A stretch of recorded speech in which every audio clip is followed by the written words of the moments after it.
శౌర్య రామలక్ష్మిల video చూసిన రఘురామ్ ఆవేశంగా gun తీసుకొని శివరాంతో పాటు శౌర్య దగ్గరికి వస్తూ ఉంటాడు. శౌర్య ఒంటరిగా కూర్చొని రామలక్ష్మి తన చెంప పగలగొట్టిన విషయాన్ని గుర్తు చేసుకొని చాలా బాధపడిపోతూ ఉంటాడు. ఇక శివరాం ఆవేశంగా శౌర్య దగ్గరికి వచ్చి తన కాలర్ పట్టుకొని, రే, మా అమ్మాయి జీవితాన్ని నాశనం చేయాలని చూడడమే కాకుండా ఆ వీడియోని అందరికీ పంపిస్తావా అని చెప్పి శివరాం శౌర్యని కొడుతూ ఉంటాడు. వెనకలే రఘురామ్ ఆవేశంగా వచ్చి గన్ గురి పెట్టడంతో అప్పుడే శౌర్య వాళ్ళ అమ్మ నాన్న ఇద్దరు కూడా మోకాళ్ళపై కూర్చొని రఘురామ్కి దండం పెడుతూ, దయచేసి వాణ్ణి ఏమీ చేయకండి, వాణ్ణి వదిలిపెట్టండి అని చెప్పి అంటూ ఉంటే, వీడి ప్రాణాలు కాపాడాలని మీరెందుకు చూస్తున్నారని చెప్పి రఘురామ్ ఆశ్చర్యంగా అడుగుతాడు.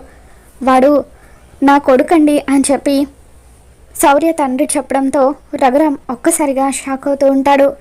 ఇక అప్పుడే అక్కడికి వచ్చిన ప్రశాంత్ రఘురామ్ ముందు నటిస్తూ, మామయ్య గారు, వీడు తప్పు చేశాడని చెప్పి నేను కూడా తప్పు చేస్తానని అనుకోకండి.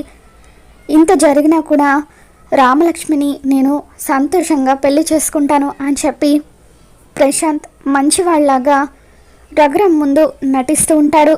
మరి ఇప్పటికైనా శౌర్య ప్రశాంత్ గురించి నిజం చెబుతాడా? రామలక్ష్మి శౌర్య మంచితనాన్ని తెలుసుకుంటుందా?